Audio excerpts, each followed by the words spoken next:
Mummy ನಾಳೆಂದು ಸ್ಕೂಲಿಗೆ ಬರಬಾರ್ದಂತ ಹೇಳಿದ್ದಾರೆ teacher. Fees ಕಟ್ತೀನಮ್ಮ. Mummy ನನ್ನ ಶೂ ತುಂಡಾಗಿದೆ, ನಂಗೆ ಹೊಸ ಶೂ ಬೇಕು.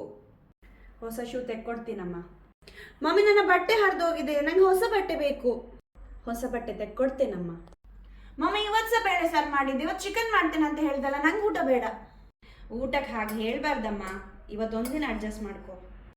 ಅಪ್ಪ ತಂದೆ, ನನಗೆ ನೀನೇ ಆಧಾರಪ್ಪ, ನನ್ನ ಪ್ರಾರ್ಥನೆಗೆ ಉತ್ತರ ಕೊಡು ಸ್ವಾಮಿ. ಶಾಂತಿ. ಏನಮ್ಮವ್ರೆ? ತಗೋ ಶಾಂತಿ, 1 ತಿಂಗಳ ಸಂಬಳದ ಬೋನಸ್ ನಿನ್ಗೆ. ಅಮ್ಮವ್ರೆ, ಇದ್ಯಾಕೆ? ತಗೋ, ಇವರಿಗೆ ಬಿಸ್ನೆಸ್ ಅಲ್ಲಿ ಒಳ್ಳೆ ಪ್ರಾಫಿಟ್ ಆಗಿದೆ ಈ ತಿಂಗಳಲ್ಲಿ, ಹಾಗೆ ನಿಂಗೆ ಸಹ ಬೋನಸ್ ಕೊಡುವಂತ ಎಣಿಸಿದ್ವಿ. ಧನ್ಯವಾದಮ್ಮ. ನನ್ನ ಅಗತ್ಯತೆಗಳನ್ನು ಪೂರೈಸಿದ ಯೆಹೋವ ಈರೇ ನಿನ್ನನ್ನು ಕೊಂಡಾಡ್ತೇನಪ್ಪ.